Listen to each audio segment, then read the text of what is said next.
El gran presidente chino Mao Zedong una vez declaró que la muerte de 300 millones de personas de su propio pueblo sería un precio que valdría la pena pagar. Básicamente dijo, puedo perder la mitad del pueblo para lograr lo que quiero. Estoy dispuesto a correr ese riesgo. Es un modo de pensar brutal y muy cruel. Finalmente, su despiadado régimen político dirigiría la masacre de millones. La violencia funciona y lo hace a través del poder. Él aseguraba que la política debía ser violenta. Esta es la historia de un autócrata sádico, adicto a la brutalidad. Desde sus raíces comunistas hasta su reino de crueldad y venganza. Mao estaba a la par de Hitler y Stalin. Incluso después de su muerte, el temor que infundió Mao aún hace que sea venerado en la actualidad.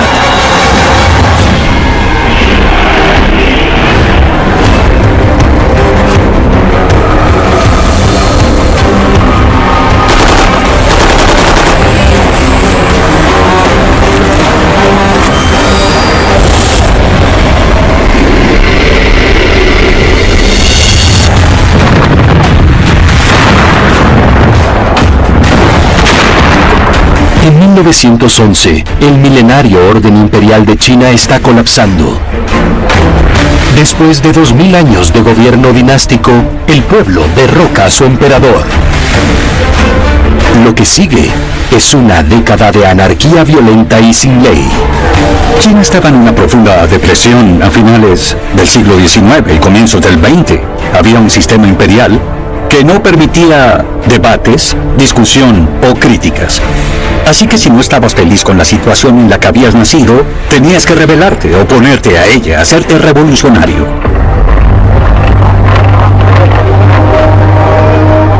De las ruinas del imperio, comienzan a emerger dos grupos políticos con ideologías opuestas.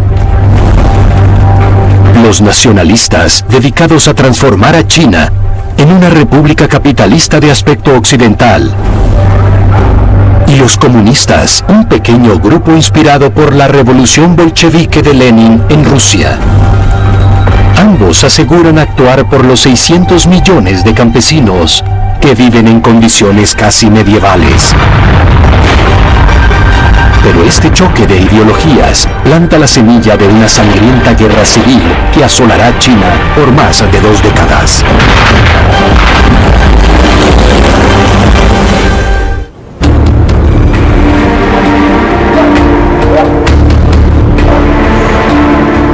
El joven hijo de un granjero, Mao Zedong, experimenta personalmente las penurias del gobierno imperial y la crueldad con la que el ejército ejecuta a los campesinos rebeldes. Si observamos las experiencias que tuvo, en particular siendo adolescente, podemos ver muchas cosas que influirán en su comportamiento posterior. Contra este sangriento escenario, Mao crece como un rebelde iracundo que busca una causa. Ansioso por ser considerado un intelectual, lee traducciones de filosofía europea. Pero en 1917, a los 24 años, encuentra la literatura marxista y esta resuena en él. Decidió leer el manifiesto comunista y en él encontró la descripción perfecta del por qué China había sido humillada como lo fue. Mao asimiló eso y desde entonces fue un comunista acérrimo.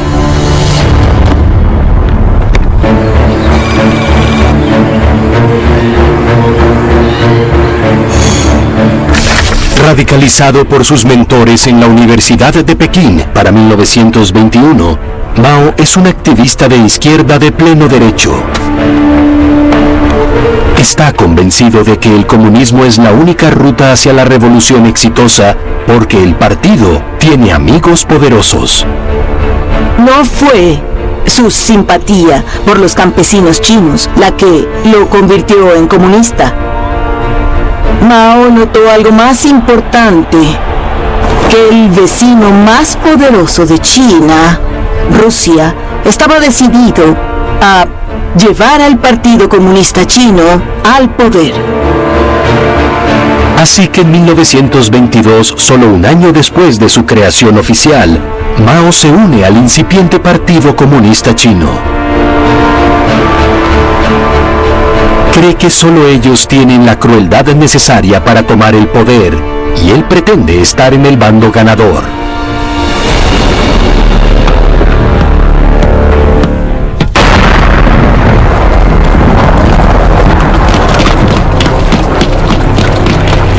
Pero en 1924, los rivales nacionalistas de Mao toman el poder y se establecen como el gobierno oficial de China. Mao comprende que él posee la clave para que los comunistas de China contraataquen. Y tiene el que sería el primero de muchos choques con sus camaradas rusos. Los rusos estaban íntimamente involucrados en la Revolución China, en el Partido Comunista Chino, y ciertamente él era uno de sus ungidos en la lucha contra los nacionalistas, pero siempre existía esa sensación de que los rusos intentaban decirle cómo dirigir su revolución, decirle a los comunistas chinos cómo comportarse, y Mao les dijo muchas veces: así no es como funciona esto en la práctica. Mao está convencido de que la revolución china debe comenzar de un modo completamente diferente a la revolución en Rusia. Los rusos creían que la revolución provenía de los pobres urbanos, y Mao decía: no, la revolución en China proviene de las personas del campo. Es un sistema diferente y no pueden decirme qué hacer. La obstinada idea de Mao de que la chispa de la revolución debía surgir de los campesinos chinos se convierte en la piedra angular de su filosofía política por las siguientes 4 décadas.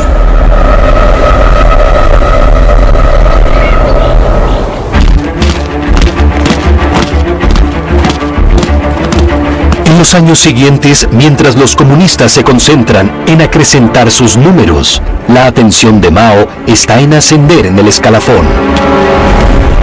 En 1927, los superiores del partido le otorgan a Mao, ahora de 34 años, un título grandioso, comandante en jefe del Ejército Rojo.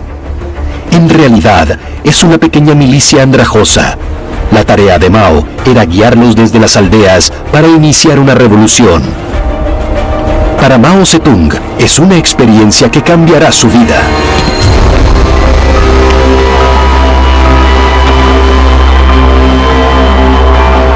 Su método para la revolución es simple: poner a los campesinos en contra de sus terratenientes. Recordando de sus estudios de filosofía que el fin justifica los medios, a Mao no le importa quién resulte herido. En todas las aldeas, los aldeanos fueron reunidos y obligados a denunciar a varias víctimas cuidadosamente seleccionadas, consideradas tiranos, terratenientes o traidores. Hay historias de personas que capturaron a los malvados opresores de las masas y los ataron, los criticaron y los ejecutaron. La violencia de 1927 marca el inicio oficial de la sangrienta guerra civil china y le da a Mao una lección que le serviría bien en su inexorable ascenso al poder. La violencia funciona. Dijo que a partir de ese momento se convenció de que la política tenía que ser violenta, porque las personas no entregan el poder porque sí. Había que arrancárselo. Todo poder proviene del cañón de un arma, fue una de sus frases.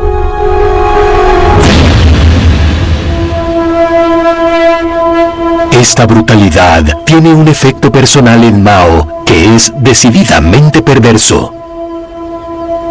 Cuando recorrió las aldeas y presenció la violencia y las atrocidades en persona, como él mismo dijo, cambió. Sintió una especie de éxtasis. Usó esa palabra que nunca había experimentado antes. Mao se convierte en un sádico, intoxicado por la propia violencia. Y este es solo el principio.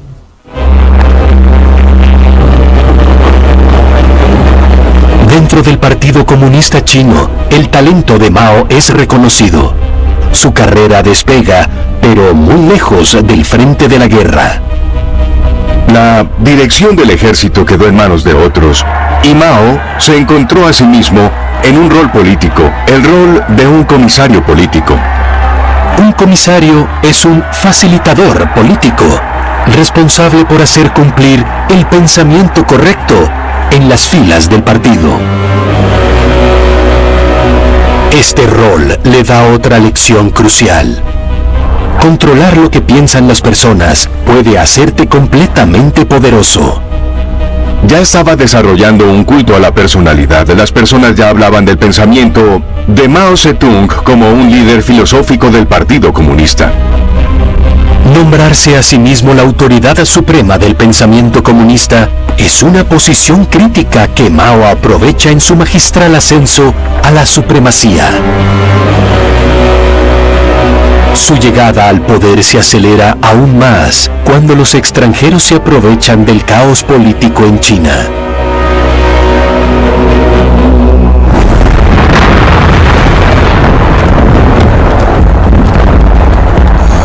En 1931, el ancestral enemigo de China, Japón, invade.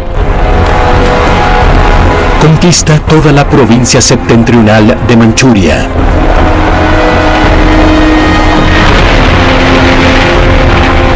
El gobierno nacionalista enfrenta a Japón, pero no es suficiente.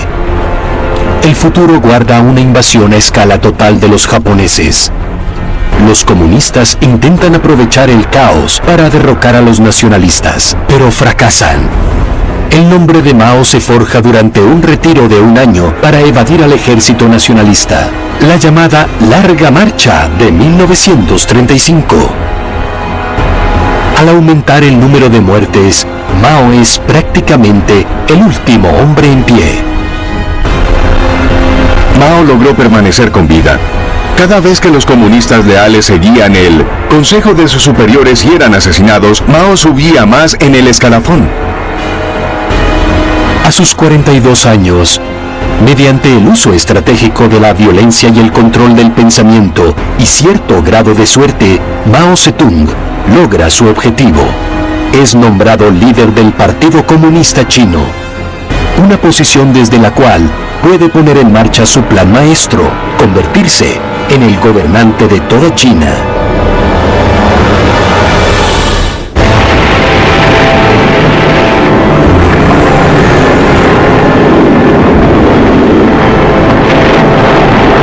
A principios de 1937, los comunistas de Mao Zedong están siendo atacados por los nacionalistas chinos, guiados por el general pro-occidental Chiang Kai-shek, y los invasores japoneses que buscaban aplastar una nación inestable.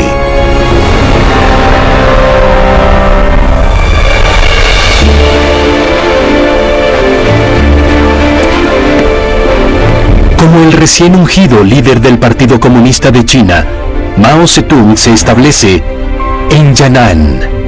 Es un pueblo montañoso bombardeado, destruido por la guerra civil, pero su fama se extiende ampliamente. Se cree popularmente que es una utopía comunista, un lugar para que los radicales intelectuales y los jóvenes idealistas piensen libremente. Eran adolescentes y claro, pensaban que el comunismo significaba igualdad. Por una década, han acudido en masa allí, todos por la causa de liberar a China. ¿No les parecía que Chiang Kai-shek lo estuviera haciendo muy bien luchando contra Japón? Así que estos jóvenes, incluyendo a mi propio padre, fueron rumbo al norte, donde estaba Mao, pensando que se unirían a la lucha contra los japoneses.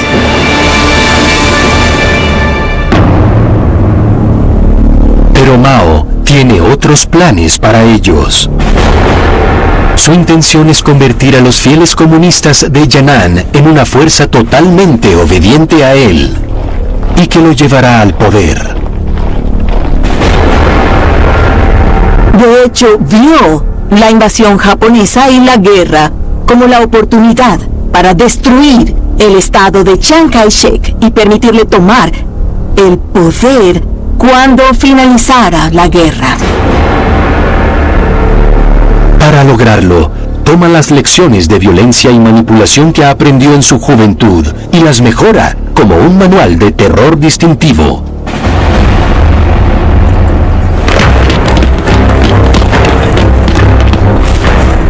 Primero, erradica el principio de una utopía igualitaria y establece una jerarquía con él en la cima. En Yangnan no había ningún tipo de igualdad. Las casas tenían niveles, la comida tenía niveles, la ropa tenía niveles. Y mientras tanto, Mao podía usar el algodón fino importado de las áreas nacionalistas.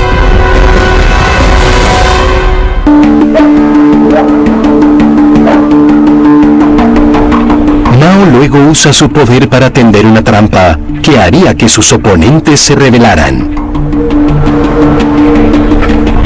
Mao comenzó a sugerir que las personas podían criticarlo abiertamente. Hagamos un debate sobre esto. Contradigámonos, luchemos juntos para decidir qué es mejor para nosotros. Un grupo lleva sus quejas a un hombre que nominan como su representante, Wang Shiwei, un escritor.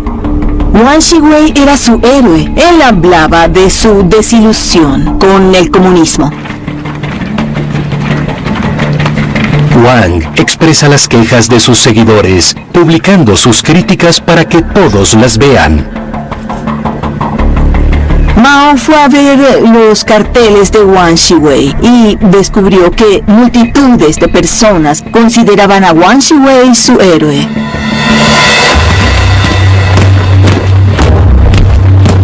Con Wang expuesto, Mao entra en acción y pone en práctica su convicción de que el poder llega a través de la violencia.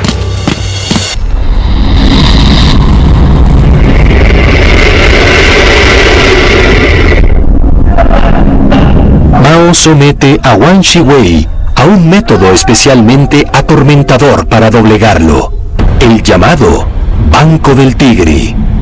De todos los instrumentos de tortura disponibles, este es el favorito de Mao.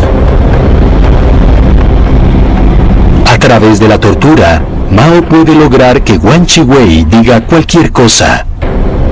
Este hace una confesión falsa, que es un espía nacionalista. Y aún más, es obligado a implicar a camaradas inocentes, aunque nada de lo que diga evitará su ejecución. Porque Mao está decidido a enviar un mensaje.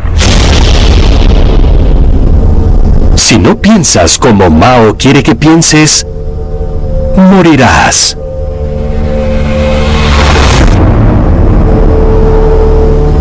Wang Shiwei fue asesinado por la KGB de Mao.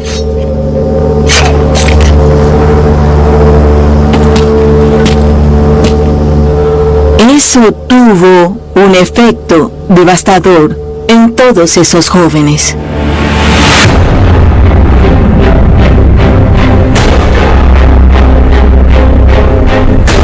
En poco tiempo, Mao extiende su campaña de tortura para esparcir el terror entre las filas.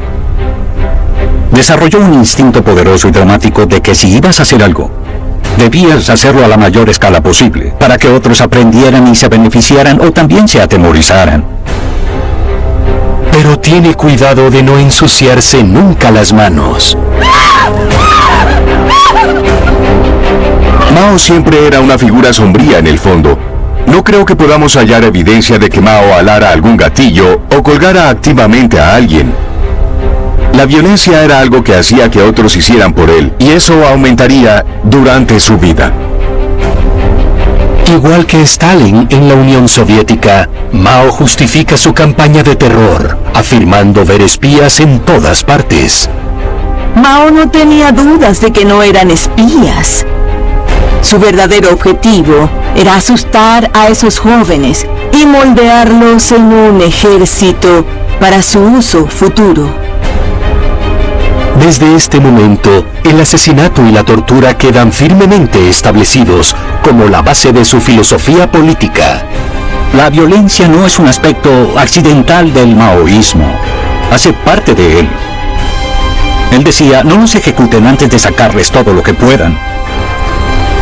El resultado es que Mao se convierte en el líder de un ejército de 500.000 de personas adoctrinadas, leales por el temor.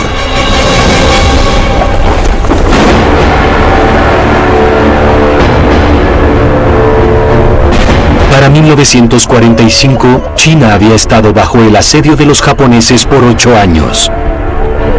Con millones sin hogar, China está de rodillas y lista para una revolución. Es el momento apropiado para que Mao haga su jugada. Mao desciende de las colinas de Yan'an. Su ejército cuenta con 3 millones que usan equipo militar suministrado por su aliado comunista, Stalin.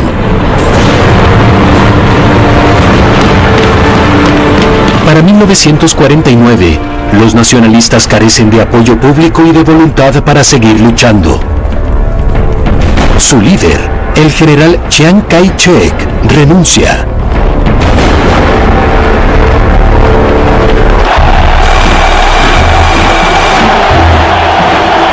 Solo días después, Mao Zedong anuncia que es el líder supremo de 600 millones de personas.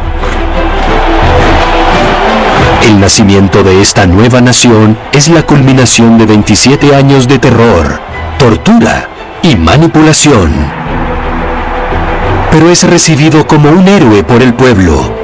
Mao era genuinamente popular en las clases bajas en el 49 porque lideró a los campesinos. Había derrocado siglos de opresión. Venció a los terratenientes, caudillos japoneses, a los nacionalistas. Aseguró que ahora estaban de pie como un pueblo y que podían crear su propio futuro. Lo que el pueblo chino no sabe es que sus días más oscuros bajo el gobierno de Mao aún están por llegar.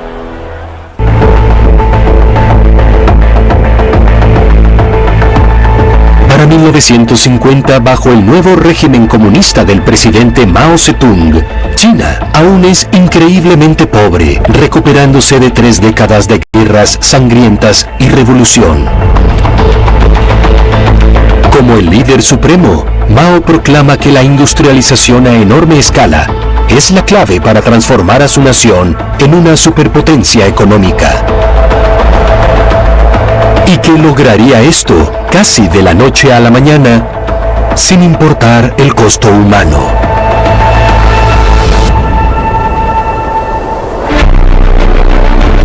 Mao llama a su plan el Gran Salto Adelante. La idea del Gran Salto Adelante, supuestamente, era llevar a China hacia el futuro, crear una utopía comunista y hacerlo en solamente 15 años. El plan es comprar fábricas listas a sus aliados rusos y pagar por ellas con grano cultivado por los campesinos de China. Mao tenía ese sueño incluso antes de conquistar China. Y para hacerlo realidad, Mao necesitaba comprar enormes cantidades de tecnología y equipo nuclear, tecnología y equipo de misiles, todo el espectro de complejos militares e industriales. El presidente no tiene dudas de que su visión impulsará el ascenso meteórico de China hacia una vasta riqueza y el dominio global, con él al mando. Pero todo depende de que todos hagan exactamente lo que él les dice.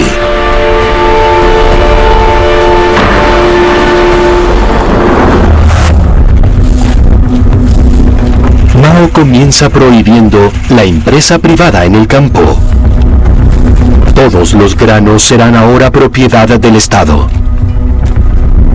El grano iba directo de los campos a los graneros estatales, sin mercado ni comercio privados. Luego despoja a sus campesinos de todas sus posesiones y les ordena vivir y trabajar en vastas granjas colectivas. La colectivización no es más que despojar a las personas de su escasa propiedad privada. Las casas fueron confiscadas. Las herramientas, ollas, sartenes y utensilios se hicieron colectivos. El ganado fue colectivizado. Mao impone metas de producción imposiblemente altas para estas granjas colectivas y les dice a los campesinos que no recibirán raciones de comida si no cumplen sus cuotas. Así, literalmente, las personas que no podían trabajar morían de hambre. Esto incluía a los niños, mujeres embarazadas, ancianos. Todos ellos eran removidos del suministro de comida.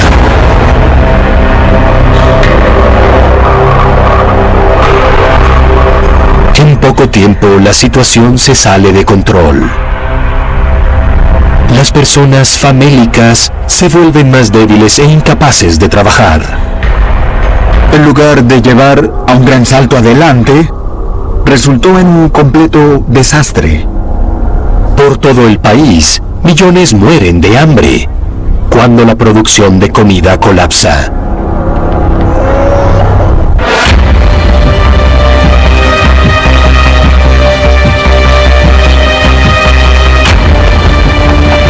Mao cree que el problema no yace en su política brutal, sino en las aves del país que se comen el grano de las personas. Así que emite un decreto. El pueblo chino debe erradicar hasta el último gorrión. Una de sus ideas más demenciales fue la guerra a los gorriones. Decidió que si los chinos podían matar a todos los gorriones del país, los 10 granos que comían cada uno de esos gorriones serían alimento para los humanos. Parece muy lógico.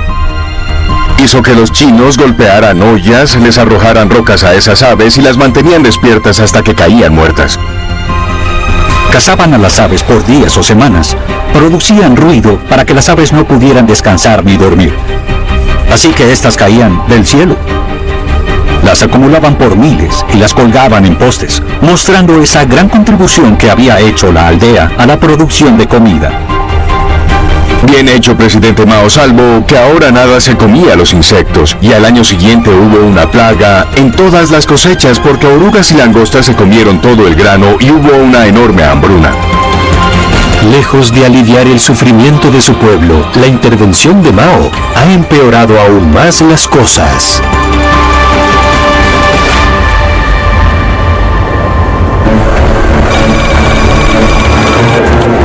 En Pekín, la historia que se cuenta es muy diferente. La maquinaria propagandística del Partido Comunista muestra el gran salto adelante del presidente como un deslumbrante éxito. Incluso los miembros antiguos del partido no tienen verdadera idea de la realidad de la hambruna. Pero hay un hombre que conoce la verdad. Había reporte tras reporte con información detallada sobre la hambruna en los escritorios de los líderes superiores. Los reportes prueban que Mao está muy consciente de la muerte de millones de personas. Para él, es un precio que vale la pena pagar.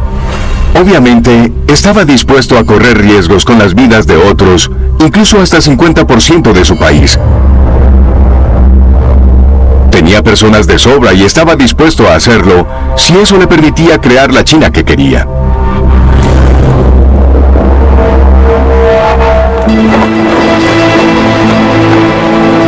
Para la primavera de 1959, la verdad comienza a revelarse.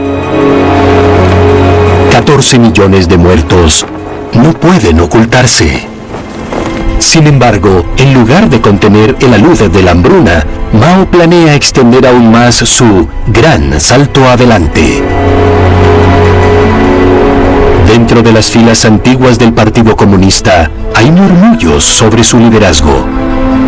Pero nadie sabe qué hacer. El problema que tenía y que tiene China es que no hay oposición. Todos concuerdan en que ya están viviendo en una utopía, así que nadie puede decir que hay algo malo con esa utopía.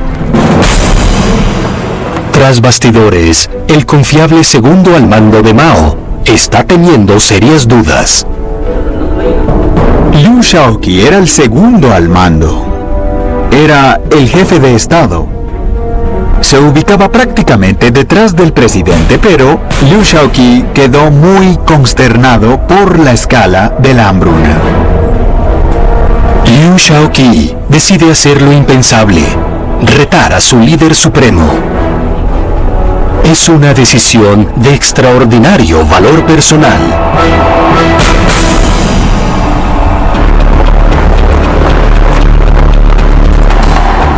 En julio de 1959, Mao convoca una conferencia del Partido Comunista para sellar la expansión de su gran salto adelante.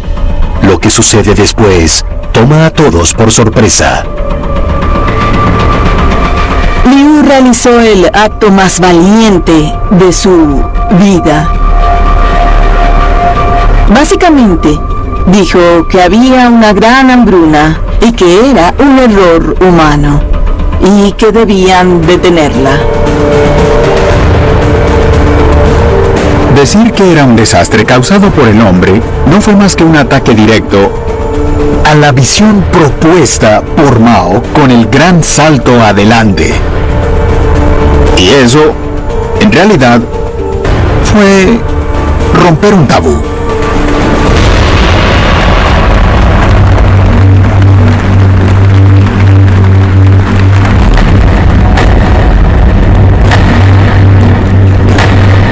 Para Mao, es la mayor traición. Mao estaba furioso porque odiaba que fueran más listos que él. Desde ese momento en adelante, el presidente sintió muchísimas sospechas y pensó que había encontrado al hombre que podría destruir su legado y su reputación. Pero Mao no puede atacar a Liu de inmediato. Dentro del partido, Liu es bien conocido y estimado. Mao debe moverse lentamente. Mao era muy listo como para saber que Liu era muy buen administrador, así que lo conserva. Pero desde entonces fue un hombre marcado. Esta será una venganza servida excepcionalmente fría. El plan de Mao para destruir a su segundo al mando será una obra maestra de crueldad en todo el país por toda una década. ¿Buscas un seguro de auto? Compara en Casa compara decenas de aseguradoras a la vez. Busca en comparaencasa.com. Compara en Casa. Tiempo de descanso en Somier Center. Comprá desde casa. Estamos entregando especial 60% off y 18 cuotas sin interés en productos seleccionados. Ahorrá, comprá online y recibilo donde quieras. Somier Center, un lugar, las mejores marcas.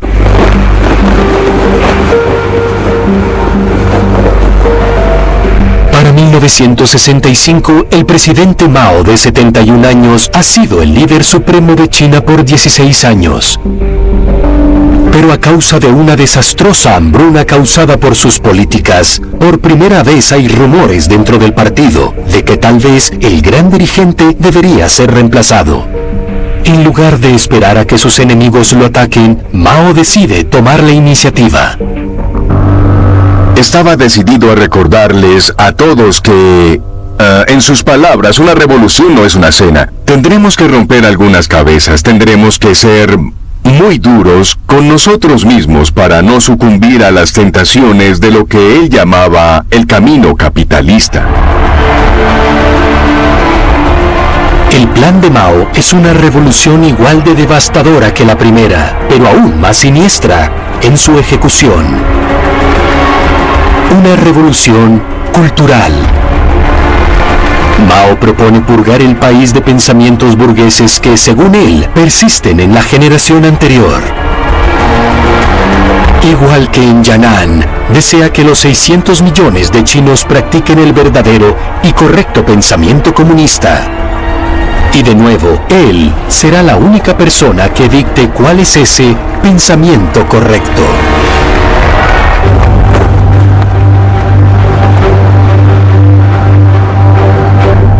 Mao necesita ahora un secuaz para que lo ayude a ejecutar su política. Con el gran salto adelante, Mao cometió el error de confiar en los miembros de su partido. No pretende repetir ese error. esta vez acude a la única persona en la que puede confiar por completo: su esposa Jiang Jing, Madame Mao. Jiang Jing es una actriz de Shanghái que se convirtió en amante de Mao durante la década de terror de Yan'an en los años 40. Mientras Mao ascendía en el partido, Jiang Jing asumió el rol como una especie de secretaria cultural. Comenzó a crear políticas culturales, comenzó a decir cuáles obras valía la pena presentar y cuáles películas, y comenzó a ejercer un rol progresivamente más invasivo. Al envejecer se hizo cada vez más neurótica, pero nadie se atrevía a discutir con ella. Se describía a sí misma como el perro de Mao. Cuando él decía muerde, ella mordía, pero los otros la llamaban el demonio de huesos blancos. Juntos, Mao y Madame Mao hacen una formidable pareja intocable.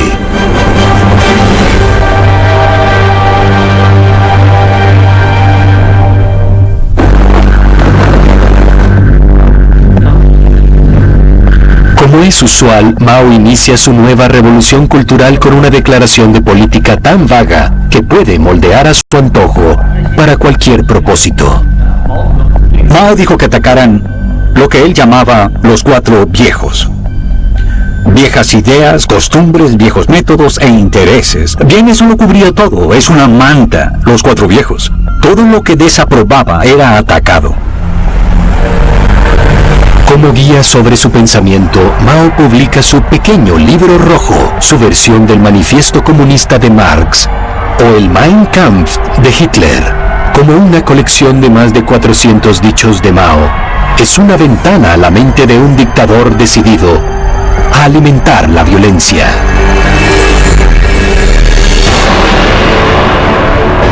La guerra es la continuación de la política. La guerra es la forma más elevada de lucha.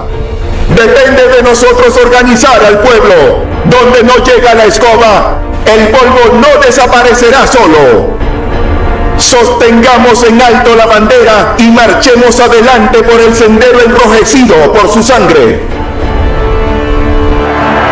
Con más de 1.000 millones de copias, el pequeño libro rojo es uno de los libros más impresos de la historia. La intención de Mao es capturar las mentes de aquellos que puede moldear más fácilmente, los jóvenes. Esto toma más importancia cuando tenemos toda una generación criada con los pensamientos de Mao Zedong.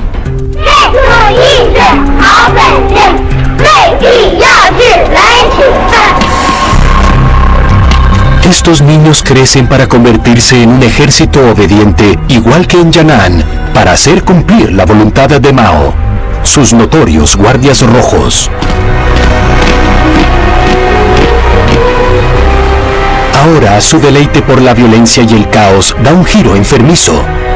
Incita a su ejército de adolescentes a sublevarse y masacrar a sus mayores. Hace algo brillante psicológicamente.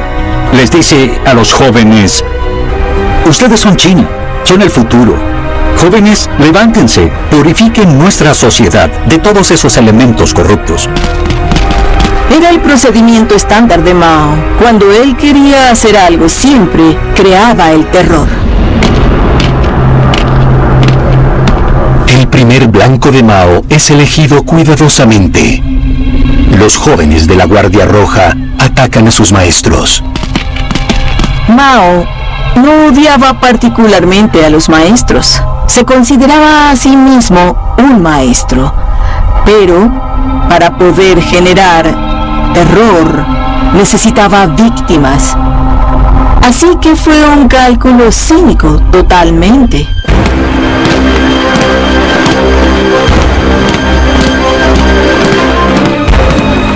Miles de maestros son agredidos. Solo en Pekín, cientos son asesinados. En mi escuela hubo una gran violencia. Mi director no pudo soportarlo e intentó suicidarse, cortándose el cuello. Un jardinero de la escuela, que había sido oficial nacionalista, fue señalado y golpeado hasta morir.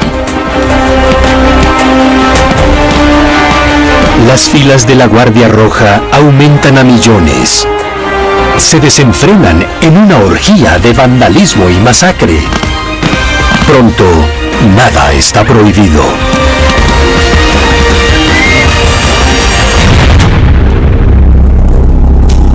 China se convierte en un desierto cultural. El arte, los libros, la música, todo lo que tuviera incluso una leve influencia occidental es prohibido o destruido. Pero el verdadero blanco de Mao apenas está revelándose.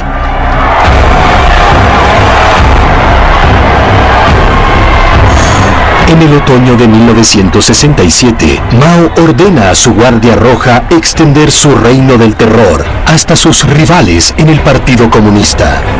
Es el modo de Mao de saldar cuentas. Se utilizó la metáfora de la cirugía. Tienes que cortar el cáncer para que el cuerpo político se recupere. La violencia no es solo un medio para lograr un fin. Es un requerimiento absoluto en cualquier situación revolucionaria. La violencia define la revolución. Cientos de miles de oficiales del partido son enviados a campos de trabajo, incitados a suicidarse, encarcelados o simplemente asesinados. Son personas que han expresado preocupación por el gran salto adelante de Mao.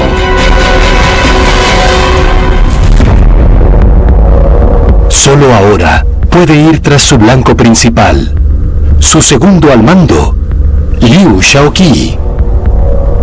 El hombre que una vez se atrevió a enfrentarse a él, ahora pagará el precio de un modo inimaginablemente cruel.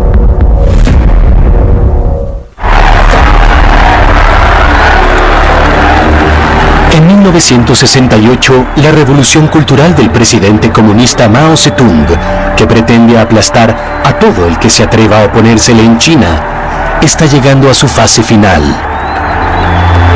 Está más decidido que nunca a aferrarse al poder.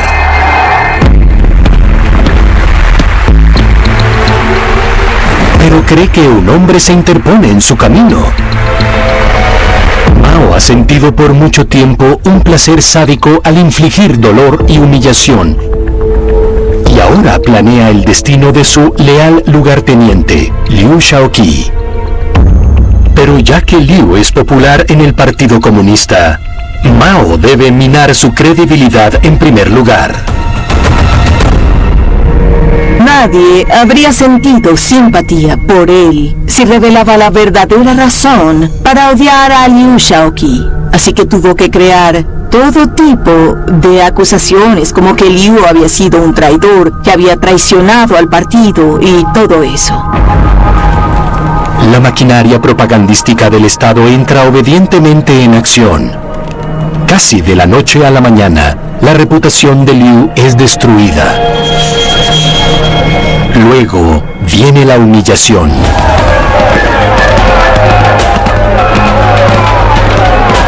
Como cientos de sus camaradas antes que él, Liu es acusado públicamente y agredido. Usualmente los paraban en la plataforma frente a una multitud histérica y eran pateados, golpeados y torturados. Los obligaban a arrodillarse sobre vidrios rotos, los exhibían por las calles y al final los enviaban a los campos. Liu soporta más de un año de tortura. Solo entonces, en una celda, llega la muerte. Pero no es un acto de clemencia. El capítulo final en la vida de Liu es planeado personalmente por Mao, para que sea tan lento y doloroso como sea posible. Para entonces Liu era diabético y Mao le negó asistencia médica.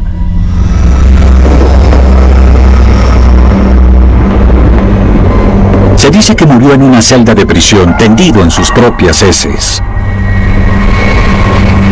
Como para no dejar dudas de la escala de su depravación, Mao exige que la dolorosa muerte de Liu sea filmada para su placer personal.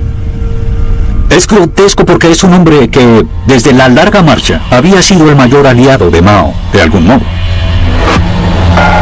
Hay quienes afirman que de haber sido examinado, se habrían hallado en Mao síntomas de un desorden de personalidad que podrían clasificarlo como clínicamente perturbado hasta el punto de la demencia.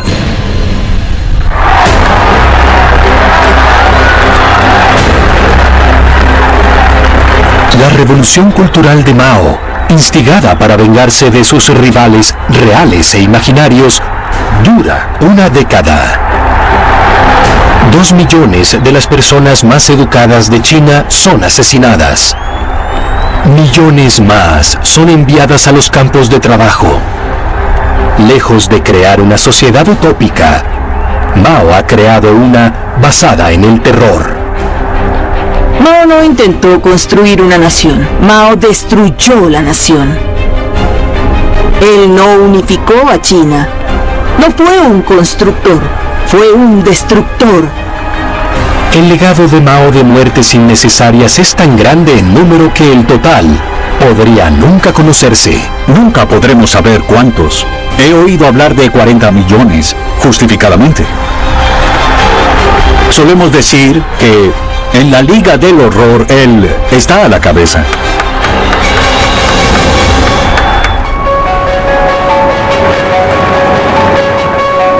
A principios de los años 70, al acercarse a su 80º cumpleaños, la salud de Mao comienza a deteriorarse. Conoció a personas como Nixon en el 72 y otras, y estas dijeron que aún estaba consciente, muy alerta. No podía hablar fácilmente, pero podía entender, y hablaba con intérpretes. Pero eso merma, esa capacidad decae. En 1974, Mao es silenciado por una condición degenerativa y que lo hace incomprensible para todos, excepto su enfermera personal. Sin embargo, el temor que ha imbuido en su partido hace que, incluso siendo incapaz de liderar, siga siendo intocable. No podía hablar en los últimos 2 años. Balbuceaba. Pero en tanto viviera y se moviera, nadie podía atacarlo.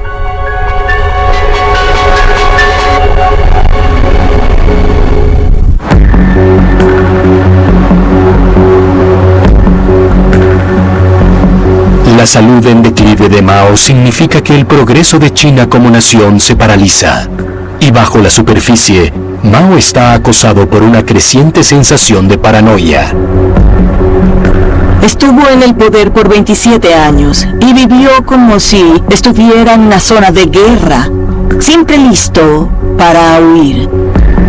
A la víspera de tomar el poder en 1949, Mao temblaba como una hoja, según decían, si veía a algún extraño. Este hombre estaba por tomar el poder de China y sentía un intenso temor. Tal vez sea un castigo psicológico por su absoluta carencia de empatía por las vidas de otras personas. Por sobre todo, en sus últimos años, Mao sabe que su partido cree que ha fracasado. Mao no había hecho realidad su sueño de convertir a China en una superpotencia militar para poder dominar al mundo. No se sentía satisfecho, estaba lleno de autocompasión. No sentía nada por la tragedia que causó al pueblo chino y por la muerte de más de 70 millones de chinos en tiempo de paz, solo como resultado de seguir su sueño.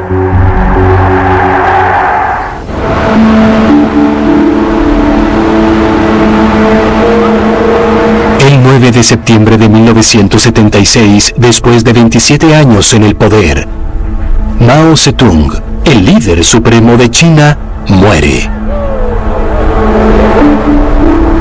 El Partido Comunista destaca su muerte con escenas histéricas de duelo nacional.